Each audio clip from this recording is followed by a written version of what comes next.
Hola, muy buenos días a todos. Para PwC Interaméricas es un honor tenerlos en el webcast La compensación variable y su impacto laboral y fiscal.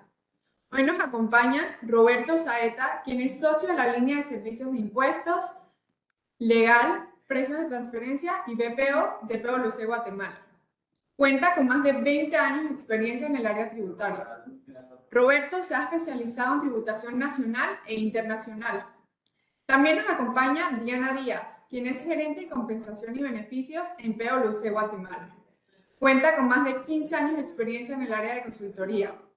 También está encargada de la administración de la encuesta de salario 6 en Guatemala. Muchas gracias a todos por conectarse. Les recuerdo que pueden realizar sus preguntas a través del chat y serán respondidas en una sesión que tendremos al final de preguntas y respuestas. Sin más, podemos empezar. Bienvenidos.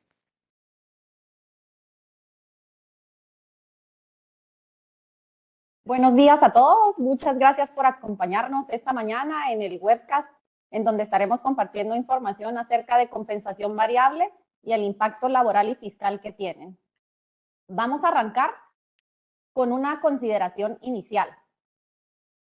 Cuando hablamos de los temas de compensación y la estrategia que diseñamos, sabemos que en algunas partes puede ser bastante rigurosa y bastante exacta, pero en otros momentos podemos diseñarla de acuerdo a ciertos modelos o a ciertos enfoques que ya traemos en cada una de las organizaciones. Con esto lo que queremos decir es que no existe una solución que aplique para todos los casos y para todas las organizaciones.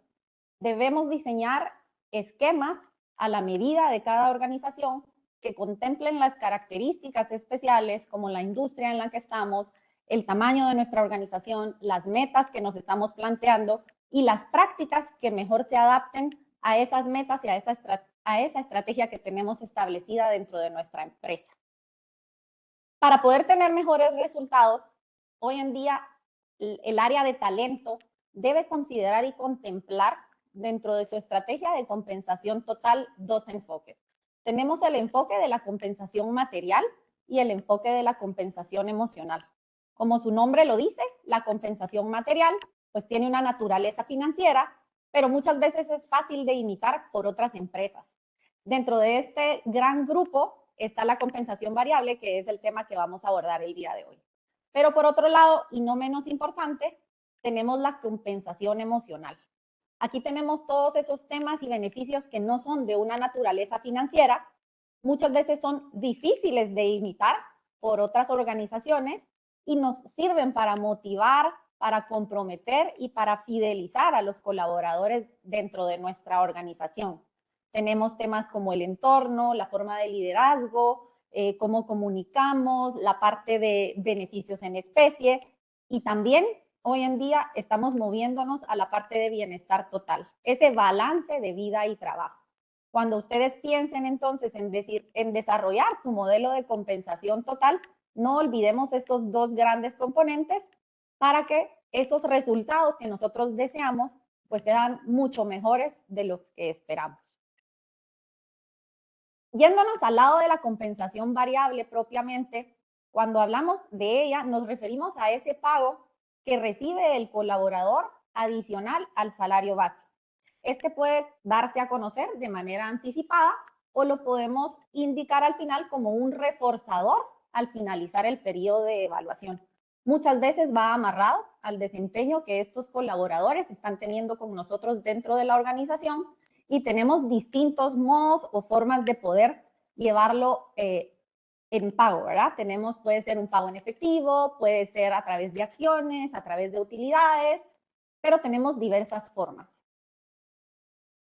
¿Qué objetivos nos planteamos nosotros como organizaciones cuando estamos pensando en esa compensación variable? Uno de ellos es alinear los pagos al resultado del negocio. Hablando con nuestros clientes y muchas veces con los puestos de gerencias financieras, pues estos pagos deben estar alineados a estos resultados, ya que si nuestro negocio, si nuestra empresa tiene un resultado bueno dentro del año y estamos logrando esos objetivos que nos estamos planteando, pues la compensación variable puede crecer. Sin embargo, si no tuvimos un año bueno, si fue un año atípico, donde no estamos llegando a esas metas que nos estamos proponiendo, pues la compensación variable también puede verse afectada y tener una reducción en la misma. Entonces debemos buscar esa alineación. Tenemos que reducir, ¿verdad?, esa mentalidad de derecho, porque como sabemos, la compensación variable no es un tema fijo y muchas veces va amarrado al desempeño del colaborador. Si el desempeño al final del año, cuando ya le tenemos la medición con ciertos indicadores, fue bueno, pues podemos tratar el tema de la compensación variable y darle ese incentivo que habíamos prometido y que le habíamos ofrecido. Como tercer objetivo tenemos fomentar en los colaboradores un interés en el buen desempeño. Eso va a motivar a nuestros colaboradores a dar la milla extra, a poder tener mejores resultados, a enfocarse en ese resultado, y para ello también es importante que cada uno de nuestros colaboradores sepa cómo está colaborando al logro de los objetivos de la organización. Sabemos que cada uno de los puestos, independientemente del nivel en el que se encuentre, tiene un grano de arena y colabora para el logro de esos objetivos. Entonces, al tener este diseño y este tipo de compensación dentro de nuestras organizaciones, vamos a fomentar el sentido de que los colaboradores se esfuercen, se preocupen por el desempeño de la empresa, porque al obtener estos buenos resultados, esa compensación también va a ser buena para mí. También podemos reforzar cambios culturales. ¿A qué nos referimos? Cuando hablamos de cultura, sabemos que tenemos todos los temas de valores, la forma en que hacemos acá las cosas, cómo nos comunicamos, cómo tenemos diseñado el entorno, la forma en que tenemos nuestros procesos, nuestras normas, nuestras políticas, y esto nos ayuda a poder moldearla, a que nosotros reforcemos en nuestros colaboradores ciertas características o ciertas competencias y actitudes que queremos desarrollar a través de esta modelación y de este tipo de compensación. Lo podemos diseñar y eso va a ayudarnos a reforzar esa cultura meta que nosotros queremos dentro de nuestra organización. Cuando estamos pensando en hacer el diseño de nuestra compensación variable, las organizaciones o los gerentes de talento deben tener en cuenta varios principios. Acá tenemos algunos para que cuando ustedes estén pensando en diseñar esa compensación variable puedan considerarlos, no los dejen de lado porque van a tener un impacto en la organización. Tomar en cuenta la cultura. Hablábamos ahorita, ¿verdad?, de qué tipo de factores influyen dentro de nuestra cultura, de cómo hacemos las cosas, y es importante considerarlo, cómo lo vamos a definir, en qué momento lo vamos a comunicar, a quiénes vamos a tomar en consideración para poder hacerlo, que haya una claridad con la parte financiera. El área de talento, pues muchas veces no siempre estamos alineados con el área financiera, y para el diseño de este tipo de información y de beneficios que estamos desarrollando para los colaboradores de nuestras organizaciones, es importante que haya una alineación. Dentro de la información que nosotros tenemos, muchas veces el pensamiento que tiene el gerente financiero es muy diferente al que tiene nuestro gerente de talento y muy distinto tal vez al que tiene nuestro gerente general. Entonces es importante hacer esta alineación para que tengamos claridad en que lo que estamos diseñando realmente es soportable por la empresa y podemos cumplir con lo que estamos nosotros diseñando y prometiendo a nuestros colaboradores. La parte de comunicación. Es importante que nuestros colaboradores sepan y tengan claridad en qué criterios vamos a estar nosotros evaluándolos, qué vamos a definir de indicadores o de KPIs para algunos de los beneficios que vamos a mostrarles más comunes. Pueden haber indicadores de diversas categorías, pueden haber indicadores financieros, indicadores de cumplimiento, indicadores de servicio al cliente, de capacitación, y es importante que tengamos claridad y que esos objetivos sean claros y medibles y alcanzables para no desmotivar al colaborador. Entonces sí es importante que cuando lo estemos haciendo, esta información esté a la mano para que sea fácil de entender y también fácil de calcular. Tenemos que darle participación a nuestros colaboradores en la definición de los objetivos, ya que es importante tenerlos y que ellos puedan decir, bueno, este objetivo realmente es alcanzable o definitivamente me están poniendo un objetivo que yo no puedo alcanzar. Esa meta que me están estableciendo no va a haber forma de que yo logre llegar a ese objetivo.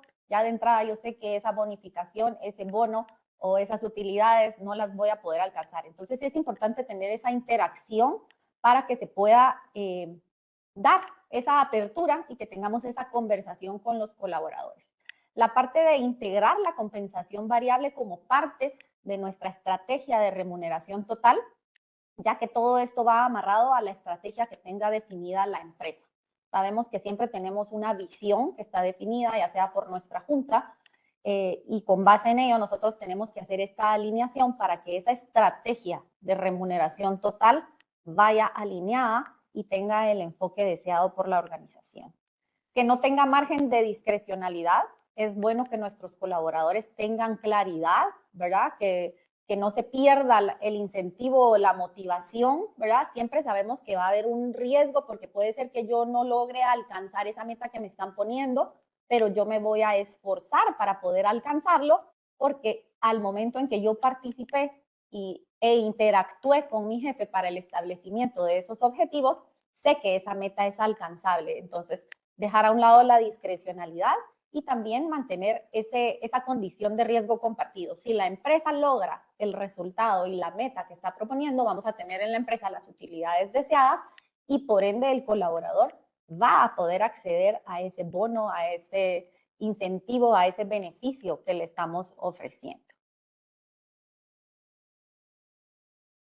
Cuando ya hablamos de los principios y estamos pensando en diseñar esta compensación variable para nuestros colaboradores, es importante que también tengamos un mix para poder crearlo conforme a mercado. Cuando hablamos del mix, ¿a qué nos referimos? Que esa parte fija y esa parte variable vayan de acuerdo al mercado y les damos un ejemplo. De acuerdo a los datos de la encuesta, si nosotros tenemos un salario base que esté por debajo del mercado, pues nosotros tenemos el riesgo de que nos va a costar atraer al personal, nos va a costar, al área de reclutamiento le va a ser bastante difícil atraer y ser atractivo para esos candidatos que nosotros queremos traer a aportar a nuestra organización. Si por el contrario nosotros tenemos un salario de mercado que está por arriba de lo que el mercado, la industria o el segmento con el que me comparo está dando, eso implica un costo bastante elevado para la organización. Entonces, tenemos que tener un mix que tenga un balance y una ponderación que sea adecuado para la organización, pero que también esté alineado con las prácticas de mercado. Para poder hacer este mix tenemos que contemplar varios factores y aquí tenemos, por ejemplo, el puesto al que nosotros nos estamos refiriendo. ¿Qué responsabilidades tiene? El nivel o la posición del mismo. Para aquellas empresas que ya tienen un pasito más adelante, que han realizado la evaluación de sus puestos, que los tienen clasificados por nivel y que los tenemos ya agrupados por bandas a través de una metodología, nosotros podemos decir, bueno, para este grupo de puestos yo puedo dar este mix y para este otro grupo de puestos que son pues profesionales o técnicos, un mix distinto, pero vale la pena tener en consideración esas características. El tipo de organización, tenemos organizaciones que son lucrativas y no lucrativas, eso también va a impactar cuando estemos diseñando nuestro modelo de compensación variable. El tamaño de la empresa, porque podemos tener empresas de tamaño grande, mediano y pequeño, y pues los bonos, las utilidades, el tipo de beneficios que se brinda varía, no solo en cuanto a tamaño, ¿verdad? Y al tipo de organización, también aparte del nivel de responsabilidades, podemos hacerlo también adecuado, ¿verdad? A las diferentes generaciones que estamos teniendo, porque pues sabemos que ahora en las organizaciones tenemos pues personal de diferentes generaciones conviviendo juntos y es importante que tomemos en consideración para poder hacer esos planes y que sean adecuadas a las necesidades, a las características y a lo que sea importante o más beneficioso para cada uno de estos grupos. También el desempeño de la empresa, como lo hemos venido diciendo, nosotros necesitamos hacer esta alineación y tomarlo en consideración porque si no fue un buen año para la organización, pues se va a ver reducida e impactada la compensación variable. Los resultados tienen que ir de la mano. Y el desempeño individual del colaborador. Cuando ustedes hacen sus planes de desempeño y diseñan los mecanismos a través de los cuales nosotros vamos a estar evaluando a nuestros colaboradores, ya sea que lo hagan de manera semestral o de manera anual, pues ahí también tomarlo en consideración para que esos indicadores y esas metas que le estamos poniendo a cada uno de ellos esté alineado a ese diseño que estamos trabajando. Aquí pueden ver en pantalla los modelos más comunes que tenemos de compensación variable. Tenemos los bonos por resultados. Como ustedes saben, este tipo de bono normalmente hemos visto que se maneja de manera anual. Son esos bonos que están amarrados a ciertos indicadores, a ciertas características de cumplimientos, KPIs, que debe cumplir ese puesto para poder optar a ellos. Y la característica de este bono es que normalmente es un porcentaje del sueldo o puede ser un sueldo anual, 2 sueldos anuales. Eso ya va a depender del diseño y de la estrategia que tengamos como organización. La parte de las comisiones, nosotros lo vemos muy frecuentemente y es un tipo de beneficio que se le brinda normalmente al área de ventas. Al área de ventas tiene una parte fija que es por el desempeño normal de su trabajo, por cumplir con las expectativas que tenemos de ese puesto, pero si ese puesto quiere optar a esos pagos adicionales, necesitamos que haga ese esfuerzo extra y con base en ello poder obtener esa ganancia, ¿verdad? O ese beneficio correspondiente a las comisiones que vemos en los equipos propiamente de ventas. Luego tenemos los incentivos. Este beneficio, a diferencia de los bonos por resultados, tienen un periodo mucho más corto en su diseño y en su pago. Son incentivos que se dan de manera mensual, de manera bimensual o trimestral. Los hacemos para una campaña específica y se diseñan para poder incentivar cierta habilidad o cierto hábito dentro de grupos o dentro de los colaboradores que nosotros queremos hacerlo. Y al finalizar este incentivo debemos medir si ha sido funcional y si nos está dando el resultado que deseamos. El periodo, como les digo, es un poco más corto, no es como el bono de resultados, puede ser calculado de manera mensual, de manera trimestral, semestral, y lo vemos normalmente con posiciones de call centers, equipos de cobros, que son quienes normalmente implementan este tipo de incentivos. Tenemos también la participación de utilidades, que lo usamos o se diseña para personal ejecutivo, hablando de directores, gerencias, y nos sirve mucho para poder hacer esa fidelización de nuestros colaboradores. Va relacionado con la utilidad que la organización está teniendo en un periodo determinado, ¿verdad? En el año podemos ver si la empresa tuvo una utilidad y con base en eso definirlo. Y este tipo de incentivo es distinto al salario que recibe el colaborador y a los bonos que hemos hablado. Se le da como un pago único y un pago adicional. Luego tenemos los programas de acciones, que son programas que se desarrollan a largo plazo, son incentivos a largo plazo que utilizamos para ejecutivos clave o puestos críticos dentro de la organización. Nosotros queremos fidelizar a nuestros colaboradores a esos puestos, queremos blindarlos y evitar que ese colaborador o ese puesto pueda irse a la competencia, que nos lo roben, como bien decimos, ¿verdad? Entonces, es importante que podamos tener en consideración estos distintos modelos que se utilizan, que se diseñan para poder hacer el diseño del nuestro. Por último, pueden ver acá los bonos de retención. Estos bonos de retención los utilizan las empresas en aquellos momentos que tienen, donde están pasando por una actividad específica o cuando tienen su periodo de producción y queremos retener al colaborador por ese periodo determinado. Lo vemos en empresas cuando están, por ejemplo, en algún proceso de adquisiciones o de fusiones o durante su periodo productivo, y para poder blindar a ese colaborador y tratar de fidelizarlo y que se quede con nosotros, las empresas ofrecen este tipo de incentivos para que pueda quedarse con nosotros en ese periodo en que nosotros lo estamos necesitando. Para darles no solo la parte teórica de qué es la compensación variable, los distintos tipos de compensación que tenemos información del mercado. Estamos volteando a ver qué es lo que las empresas de Guatemala están haciendo. La información que tienen en su pantalla es información de nuestra encuesta salarial más reciente, es la de 2024, en donde nosotros tenemos alrededor de 75 empresas participando que nos brindan su información salarial del paquete de remuneración de sus puestos.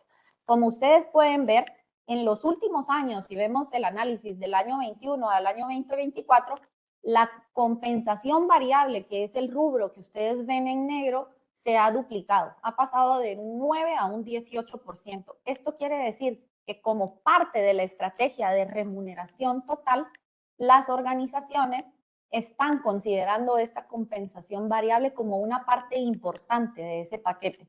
No quiere decir que dejemos de un lado el salario, que es lo que ustedes ven en rosado, que este año 24 tuvimos un 78%, y lo que ven en amarillo son los beneficios en especie. ¿A qué nos referimos con beneficios en especie? Son todos esos beneficios que implican un ahorro para el colaborador. Son temas que el colaborador no tiene que desembolsar. Temas de vehículos, temas de seguros, temas de capacitaciones, el celular, ¿verdad? Pagos que le hacemos a ciertas asociaciones, que ha ido disminuyendo, si ustedes ven los resultados. En 2023 teníamos un 8% y en 2024 un 4%. Pero lo que queremos resaltar es que el mercado en Guatemala, la parte de la compensación variable ha estado presente y ha estado creciendo como parte de la estrategia que están utilizando las empresas dentro de nuestra información salarial que tenemos. Y también para mostrarles un poco las tendencias en Guatemala, esta es información también que sale de nuestra encuesta salarial. Acá, como les decimos, tenemos alrededor de 75 empresas de distintos rubros. Tenemos empresas del sector financiero, del sector industrial, comercial, servicios y agro. Y la bonificación que ustedes ven o el beneficio que tiene una tendencia mucho mayor es la bonificación por resultados, que ustedes la ven en amarillo en su pantalla con un 68%, que es el bono que hablábamos, que está amarrado a KPIs, a diferentes indicadores que se le establecen a cada una de esas posiciones. Luego tenemos las comisiones, que tienen un 50%. Este es otro de los beneficios que también tiene una tendencia, ¿verdad?, bastante alta en Guatemala. Los incentivos variables, que no incluyen la comisión, que son esos incentivos a corto plazo que decíamos que los establecemos como una campaña para reforzar ciertas cualidades o actitudes dentro de nuestros colaboradores, con un 42%, y luego con 21 y 28 tenemos la bonificación que se brinda cuando algún colaborador de nuestra organización pues nos refiere a alguien, y también la bonificación anual discrecional, que esta bonificación, como su nombre lo dice, es discrecional. ¿Y qué quiere decir? Que hay organizaciones que en algún año les fue muy bien y quieren compartir esa utilidad con sus colaboradores. No es algo fijo, no está amarrada a KPIs, pero la organización, por tener ese resultado tan bueno dentro del año o el periodo que esté evaluando, decide que quiere compartir ese bono con sus ejecutivos y define ese monto. Y luego, pues con menores porcentajes, ustedes pueden ver en pantalla, pues las acciones, las bonificaciones cuando alguien se va de vacaciones, el bono por retención y la parte de las utilidades. Queríamos compartir esta información de mercado para que ustedes, adicional a la parte teórica, pues también conozcan qué es lo que están haciendo las empresas en Guatemala en relación, ¿verdad?, a este tema de compensación variable. Y los datos pues son basados en nuestra encuesta salarial más reciente, que es la de 2024. Ahora le cedo la palabra a Roberto para que ya nos pueda explicar el impacto fiscal y laboral de la compensación variable.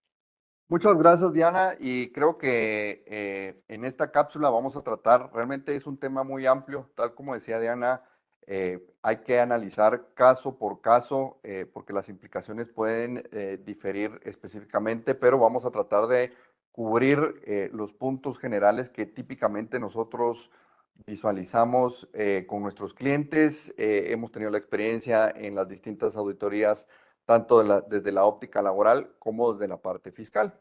Y aquí hay que hacer hago ese hincapié en cuanto a que un plan de compensación tiene distintos aspectos, no solo desde la parte financiera propiamente de la empresa, sino también hay que visualizar cuál es el aspecto laboral, el aspecto del seguro social y el aspecto realmente que va a tener fiscal, ¿verdad? Porque el tratamiento fiscal muchas veces es algo que se queda por fuera del radar al momento de efectuar este tipo de planes de compensación variable, y son, pues puede ser algún costo o puede representar algún riesgo desde la óptica fiscal. Dentro de este aspecto vamos a ver los aspectos laborales y fiscales, y después vamos a ver cómo estos se integran entre sí. tenemos que considerar que nuestra legislación fiscal y nuestra legislación laboral no va al paso ni tiene el mismo dinamismo que los planes de compensación que estamos viendo hoy por hoy en el mercado. Esto quiere decir que con mayor razón tenemos que analizar desde la perspectiva del Código de Trabajo, desde la perspectiva de las distintas leyes fiscales, cuál puede ser el impacto o los distintos tratamientos fiscales que pueda tener de conformidad con la naturaleza de la compensación.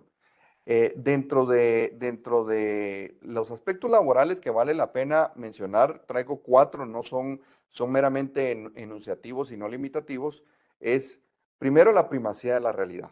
Eh, Acordémonos que el patrono tiene la carga de la prueba y la prueba documental es la prueba reina en cualquier litigio o discusión laboral que podamos tener. Dentro de este aspecto, entonces, los juzgados de trabajo lo que van a visualizar, lo que van a revisar es cuál es la naturaleza real de cualquier operación. Sin importar si esto, sin importar si los documentos pactan algo en contrario. Es decir, aunque el documento, el típico caso para ponerlos en un ejemplo tangible que constantemente cada vez va en disminución, pero es algo, algo típico que vemos, un común denominador, es la facturación. Tenemos empresas que tienen cierta remuneración pactada con su colaborador, pero tienen a través del salario dentro de una empresa, muchas veces tienen otra parte de ese mismo salario, pero que lo están facturando a otra empresa. Dentro de eso tenemos que tener cuidado porque sí hay aspectos laborales y aspectos fiscales que nos pueden surgir como una contingencia. Dado que aun y cuando sea una parte remunerada vía nómina y una parte vía remunerada facturación, realmente esto puede ser interpretado por la autoridad laboral como una sola relación de trabajo.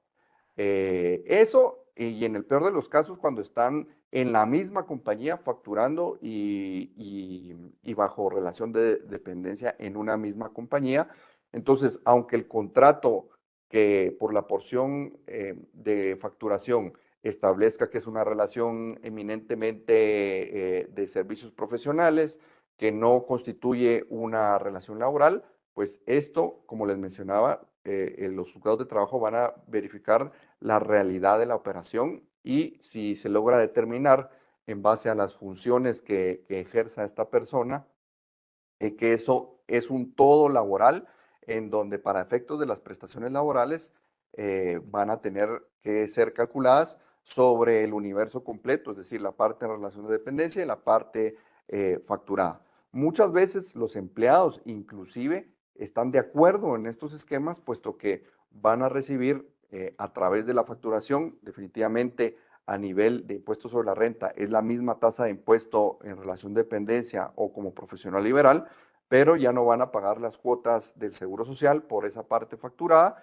y obviamente el patrono tampoco va a tener, tampoco va a estar sujeto a la cuota patronal en el Seguro Social, lo cual pues quiere decir que voy a recibir un poco más de efectivo en cash, ¿verdad?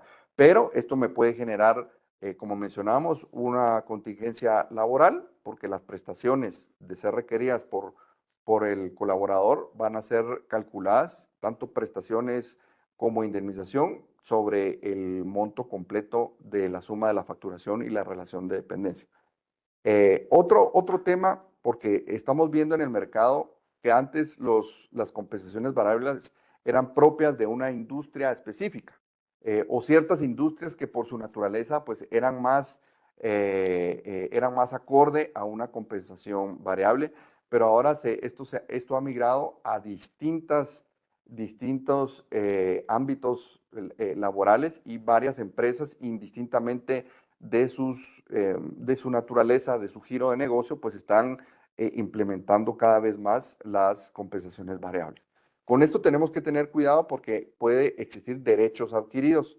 Desde la óptica laboral, el derecho adquirido, pues, es bien un derecho que se vuelve, la costumbre entre las partes se vuelve un derecho adquirido y que posteriormente yo no puedo retractarme de ese beneficio porque ya laboralmente se considera como un derecho adquirido. De esa cuenta es de que tanto el contrato laboral, ya sea como el contrato marco, muchas empresas utilizan únicamente un contrato bastante general, pero puede haber documentos que complementen el contrato laboral, así como normalmente se firman acuerdos de confidencialidad.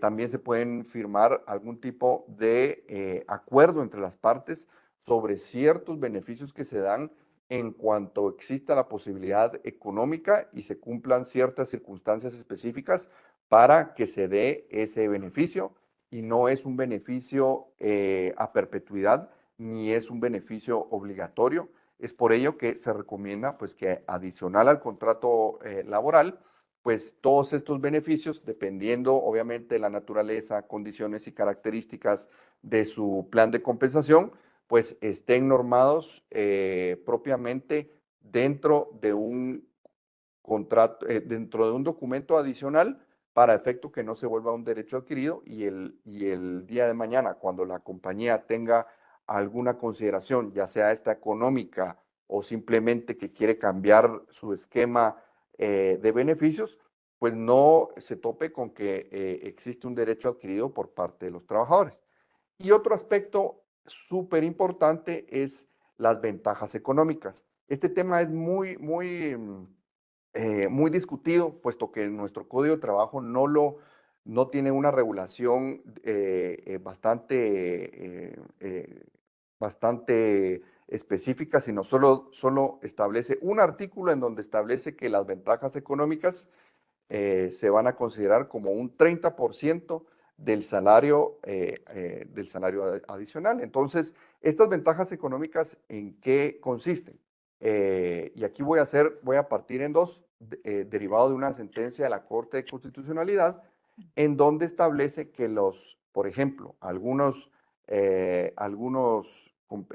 beneficios puede ser, por ejemplo, la computadora, el teléfono, vehículo, gasolina, que esto va a ser una herramienta de trabajo cuando por la naturaleza de la posición esas herramientas sean de uso en base a la naturaleza, como ya mencionamos, de las asignaciones del colaborador.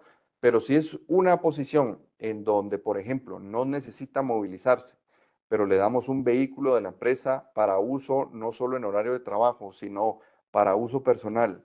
Estamos dando gasolina, estamos dando gimnasio, estamos también otorgando colegiaturas, vivienda, cuando por motivos de la posición no son eminentemente necesarias.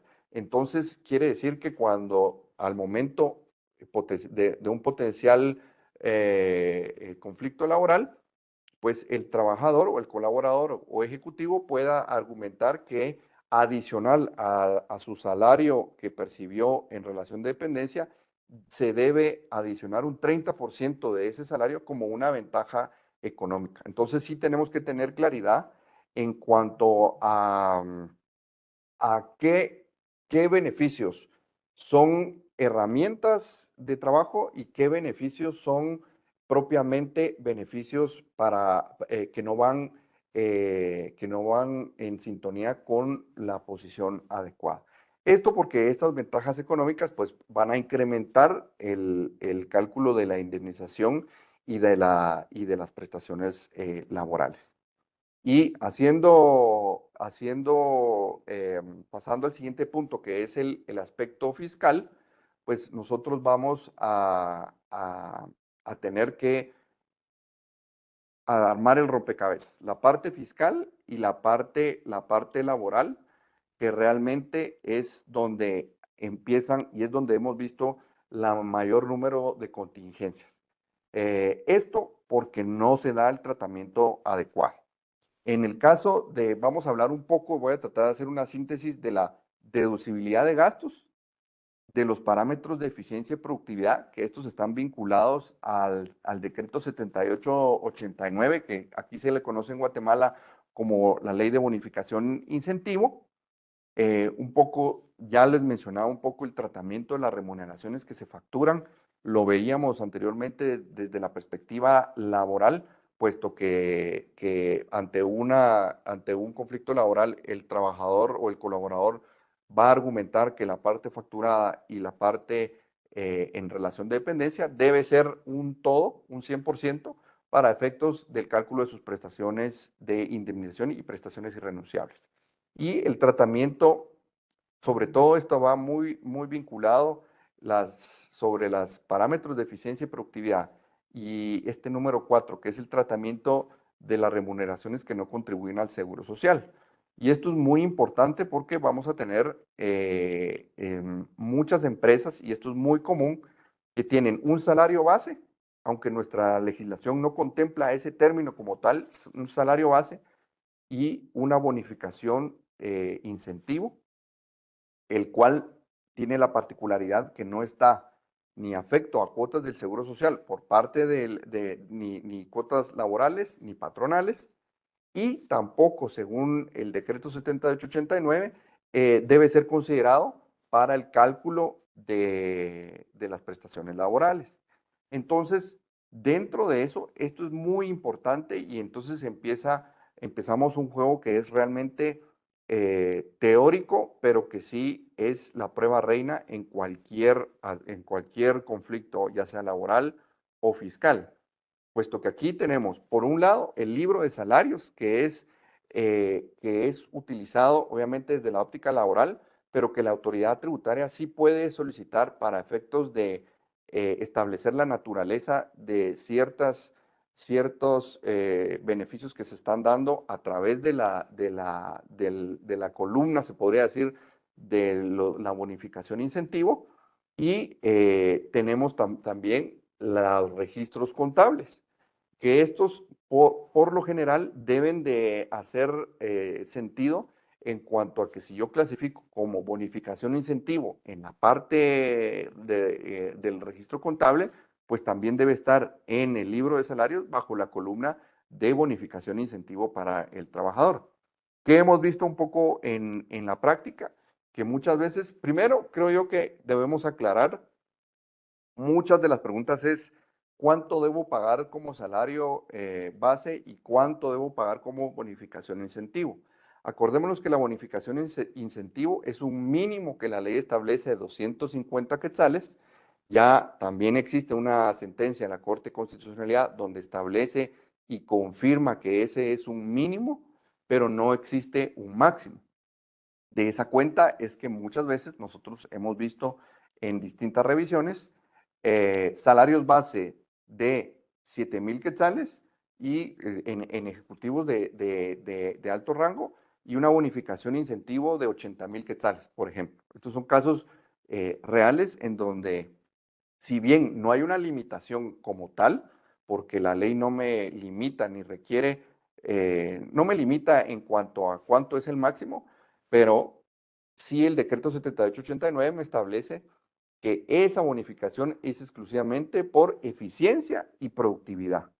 Y esa eficiencia y productividad debe ser medible y no discrecional, ¿verdad? Y ahí es donde creo yo que, hablando ya en el presente año, ustedes mismos, algunos de los que nos escuchan, han podido ser objeto de alguna revisión por parte de las autoridades del Seguro Social o de la autoridad fiscal, y cada vez indagan más. De hecho, en los últimos 6 meses sí hemos visto un mayor interés por las autoridades tributarias y por las autoridades del Seguro Social en estas bonificaciones incentivo, porque están notando alguna desproporción entre el salario base y la bonificación incentivo, y lo que ellos quieren evitar es que esta bonificación incentivo se utilice como un mecanismo para eludir las cuotas del Seguro Social. Dentro de esto, entonces la pregunta es cuánto debo pagar como salario base y cuánto como bonificación incentivo. Y realmente no hay una respuesta absoluta que podríamos indicarles, sino en la estricta teoría, la bonificación incentivo, mientras tenga parámetros de eficiencia y de productividad medibles y que puedan ser calculados, porque eso está requiriendo mucho la autoridad tributaria y la autoridad del Seguro Social, es, ok, es medible, pero entonces quiero ver cómo lo calcula matemáticamente. Pues resulta que si fuera dependiendo si es mensual, por ejemplo, resulta que hay un comportamiento lineal de esa bonificación incentivo. Quiere decir que todos los meses su colaborador llega a sus KPIs. Entonces quiero ver esos KPIs en qué consisten y cómo los calcula matemáticamente para establecer que esa bonificación incentivo sí procede. Entonces no hay, y obviamente va a depender, por ejemplo, en las plazas que son o en las posiciones que son de ventas, obviamente existe más soporte para que haya una bonificación incentivo que pueda ser potencialmente más alta que el salario. Pero no debería ser, salvo que exista una política por escrito también y que sea aplicable a todas las posiciones. Obviamente, en cada posición puede haber condiciones diferentes y KPIs diferentes, pero por ejemplo a la capa de supervisores, a todos los supervisores les aplican la misma política. Eh, dentro de ese orden de ideas, pues típicamente lo que se recomienda es de que no exceda esa bonificación incentivo un 30, un 25 o un 30% de lo que es el salario base. Pero esto no quiere decir que esa es la regla y eso es lo que establece la ley. Esto es, digamos, una práctica común y saludable. Sin embargo, si nosotros tenemos la certeza de que esos parámetros de eficiencia y productividad están debidamente soportados, tenemos la matemática clara y el soporte de cómo se evalúa mes a mes al trabajador para llegar a ese monto sobre la bonificación incentivo, entonces sí es sostenible que potencialmente pueda ser mayor al salario base. Obviamente también la Administración Tributaria del Seguro Social analizan desde la óptica de la naturaleza de la posición, ¿verdad? Hay posiciones pues que son más propensas a una bonificación de incentivo más alta y otras que por la naturaleza de la posición pues no son tan propensas a que pueda sobrepasar la bonificación de incentivo sobrepase el salario base. Y dentro de estas, entonces, ya para ir cerrando, entonces, ¿qué hemos visto nosotros en la práctica? Nosotros hemos visto en la práctica, primero, que es una bonificación incentivo. Partamos que es una bonificación incentivo, pero muchas empresas todavía tienen ese desconocimiento que los 250 de bonificación incentivo es un mínimo. Entonces, en su libro de salarios, lo que está reflejando es un salario, una columna de salario base, una columna de bonificación incentivo de 250 quetzales y ese complemento, se podría decir, de bonificación incentivo, que sí está basado en parámetros de eficiencia y productividad, lo ponen como otras bonificaciones. Desde el momento que ya no está en la columna de bonificación incentivo, esto ya se convierte en otras bonificaciones sujetas a cuotas del Seguro Social. Entonces, eso es algo que tenemos que tener cuidado, que esté en la columna de bonificación incentivo y tengamos claro que la bonificación incentivo es un mínimo de 250, pero no es un máximo. Eso es un ejemplo. Otro ejemplo, nos podemos establecer que hay bonificaciones e incentivos que cuando nosotros pedimos las políticas, pedimos la integración, vemos que contablemente está toda la prueba en contrario porque ahí está, ya en las cuentas contables está un poquito más disgregado y resulta que en la bonificación incentivo estamos dando se le da un pago de cierto efectivo sin motivo, solo como un beneficio simple, sin que haya un parámetro de eficiencia y productividad. Se les da gasolina a posiciones que son estacionarias, se podría decir. Se les da, pues también a través de la bonificación de incentivos, se le da el correspondiente monto de vivienda, de colegiatura o cualquier otro beneficio que nosotros tengamos que no está vinculado a la medición de eficiencia y productividad, entonces eso sí la administración tributaria lo puede considerar como sujeto a seguro social. ¿Y cómo lo vinculo con lo fiscal? Y ahí es donde viene, creo yo, la mayor contingencia, que nuestra ley del impuesto sobre la renta establece que es deducible todos los gastos siempre y cuando haya sido sujeto a la retención del seguro social correspondiente cuando proceda. Muchos se han escudado en ese cuando proceda, en virtud que dice, bueno, no, pero si es bonificación e incentivo, entonces no procede, entonces en adición es un gasto deducible. Pero si la autoridad fiscal logra determinar que dentro de esa bonificación e incentivo hay compensaciones que no obedecen a parámetros de eficiencia y productividad, entonces eso debió estar sujeto a seguro social y por ende se lo va a tomar como no deducible para efectos de la determinación del impuesto sobre la renta. Y creo yo que ahí es donde hemos visto el mayor caso de contingencias, porque hay una serie de compensaciones que no son basadas en eficiencia y productividad.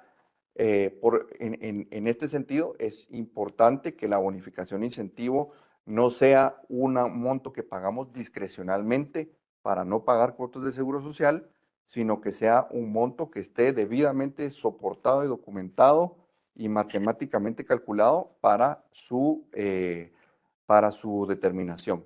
Y por otro lado, hemos visto caso contrario, que sí están cumpliendo con parámetros de eficiencia y productividad, pero nuevamente lo están pagando bonificación productividad 250 quetzales y otras bonificaciones que en esencia sí son por eficiencia y productividad, las dejan fuera de esos 250 quetzales. Entonces, hemos visto los dos casos en donde sí esa compensación debe ser bonificación e incentivo y no debe estar sujeto a cuotas del Seguro Social, pero por la forma que lo manejan en el libro de salarios y contablemente, pues es una prueba en contrario. Y aquí ya finalizando, pues, ¿qué puntos importantes nos podemos llevar? Uno, definitivamente tenemos que visualizar si hay parámetros de eficiencia y productividad con una política por escrito que sea de aplicabilidad general y que sea establecida con un cálculo que nosotros podamos demostrar a las autoridades del Seguro Social o la Administración Tributaria. Dos, no solo eso, sino que a nivel que la realidad de esto sea reflejada en el libro de salarios, que estén en las columnas que deben de corresponder conforme su naturaleza y que también a nivel de cuentas contables estén debidamente clasificados, porque si en una cuenta contable, por motivos administrativos y un control interno mío, puedo llevar yo una cuenta que diga bonificación 7889, 250, y en otra cuenta contable el resto, ahí puedo generar la documentación en contrario, donde van a decir, entonces, esa otra bonificación está sujeta al Seguro Social. Nuestra sugerencia siempre ha sido, si esa bonificación siempre está vinculada al 7889, al decreto 7889, pues entonces siempre que el nombre de la cuenta haga una referencia a que es una bonificación 7889, aunque sea varias cuentas contables.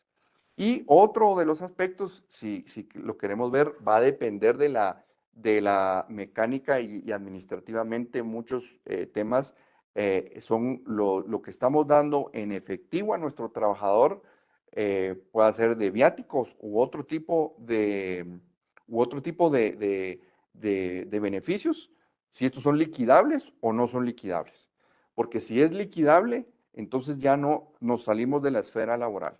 Por ejemplo, si yo estoy pagando gasolina, le estoy dando un monto al trabajador para que a su discreción lo utilice, o yo lo estoy liquidando, ¿verdad? En donde liquidando me refiero que el trabajador saca la factura a nombre de la empresa, a esos consumos salen las facturas a nombre de la empresa y pues son objeto de reembolso para el trabajador.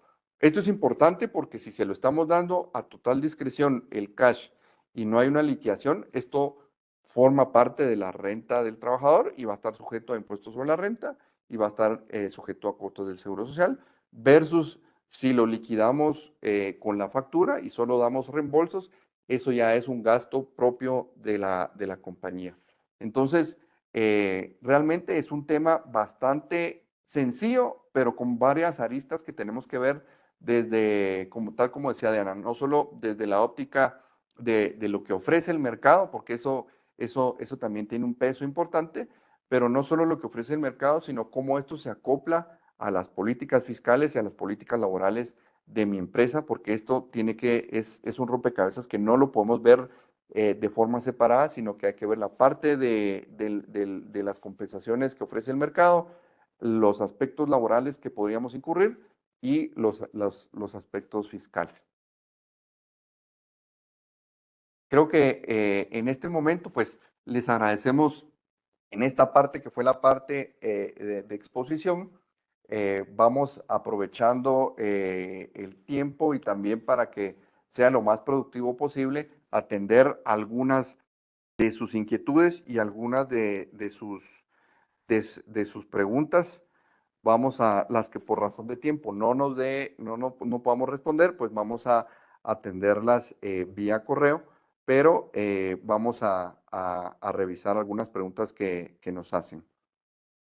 Nos hace una pregunta sobre, en el caso de una bonificación discrecional, ¿qué documentación legal, laboral y fiscal consideran ustedes que debe tenerse para poder soportar la deducibilidad del ISR? ¿Paga este bono discrecional X? Nuevamente, y eso creo que, esta es parte de la misma pregunta, perdón. Por otro lado, ¿tienen conocimiento si contar con un documento tipo manual de retención y fidelización puede ayudar a defender la deducibilidad de este tipo de compensaciones variables y otros beneficios? ¿Qué otros documentos o soportes han visto ustedes que han ayudado a soportar la deducibilidad de estas compensaciones variables? Creo que esa es una muy buena pregunta. Tal vez la primera parte es, hay, de por sí, hay compensaciones o bonificaciones o inclusive gastos, ya sean compensados al trabajador o los absorba. Es decir, si yo pago directamente, la empresa paga la colegiatura, paga la vivienda del ejecutivo, por ejemplo, definitivamente entramos en una línea muy fina porque la administración tributaria considera que esos gastos de vehículo, por ejemplo, hemos visto que preguntan que por qué el gerente general tiene un vehículo cuando es en una industria en donde él está estacionario en una oficina y no tiene una naturaleza de desplazamiento. Colegiaturas también, colegiaturas de los hijos del Ejecutivo, vivienda. La Administración Tributaria considera que eso es un gasto no deducible porque no considera que sea absolutamente necesario para efectos de la generación de renta agravada. Creo que ahí es debatible, por lo mismo que les decía, que nuestra legislación fiscal y laboral se está quedando, no corre al mismo tiempo que las prácticas del mercado. Entonces, este tipo de compensaciones sí son necesarias porque son, por ejemplo, en el caso que les ponía de un gerente general, en donde la vivienda, la colegiatura son partes de un todo que ayuda a que ese ejecutivo específico, que es el que tiene las condiciones, características y conocimientos que generan la renta agravada, porque realmente el aporte que él hace es a todo el negocio, sí va vinculado, o sea, desde un punto de vista eminentemente de tendencias de mercado, todas estas compensaciones sí hacen que una persona pueda estar o no pueda estar o que sea más apetecible ejercer algún cargo. Entonces, desde nuestra óptica personal, creo yo que sí hay elementos, hay que analizar la naturaleza de estos beneficios, pero por ejemplo, lo que hablamos de vivienda, que es lo típico, creo que sí es defendible porque es un paquete de compensación en donde el ejecutivo pues tiene otras ofertas en el mercado de igual naturaleza, entonces debería ser un gasto deducible, aunque ya sabemos que es algo que le cuestiona a la administración tributaria y el Seguro Social. ¿Qué documentos va a depender? Nosotros hemos visto inclusive hasta la administración tributaria preguntando, ok, tiene vehículo, ok, tiene un vehículo, ¿por qué tiene vehículo si no se desplaza? O a veces cuando no cuestionan el desplazamiento, cuestionan, ¿y por qué tiene que ser un Mercedes-Benz y no otra marca que tal vez tenga un costo menor? Entonces, ese tipo por eso les digo que hay que analizar un poco caso por caso, pero en general, si son tendencias de mercado, pues van vinculados a la retención de talento, a la retención de ejecutivos clave y por ende eso tiene un impacto en la renta gravable, ¿verdad? Vamos a ver otras preguntas. ¿La beca de estudio puede generar una ventaja económica?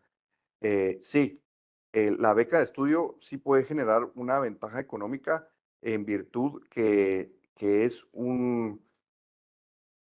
normalmente son becas que van muy alineadas con la carrera y al puesto que está desempeñando la persona. Sin embargo, esto sí puede generar una ventaja económica, puesto que no es algo indispensable o que esté directamente vinculado al desempeño de su cargo. Puede hacer que sea óptimo que tenga estos conocimientos adicionales, pero si estamos dando becas, creo que sí, en el caso de las becas es importante documentar pues varios aspectos. ¿Qué pasa si se retira antes de terminar la beca? Pero si estamos dando la beca, creo que es lo que les comentaba al inicio, sí es mejor documentarlo de una forma que la compensación sea en base a las posibilidades de la empresa y estableciendo redacciones adecuadas para que en el momento de ese argumento de que sea considerado como una ventaja económica, podamos tener un soporte documental. Dice, si la empresa por estar de aniversario otorga un bono a solo un grupo de trabajadores, una vez al año se le debe descontar cuota laboral. Dentro de los registros contables se contabiliza como atenciones y festejos. Esas atenciones y festejos la SAT la tiene ya identificada. O sea, la SAT cuestiona desde costos de los convivios, costos que usted incurre por el Día del Padre, aprovechando la que fue ayer, o del Día de la Madre. Todos esos costos normalmente eh, la administración tributaria es muy puntual en que es un gasto no deducible. Ahora, el trabajador tiene toda la libertad de darle ese bono a quien desee.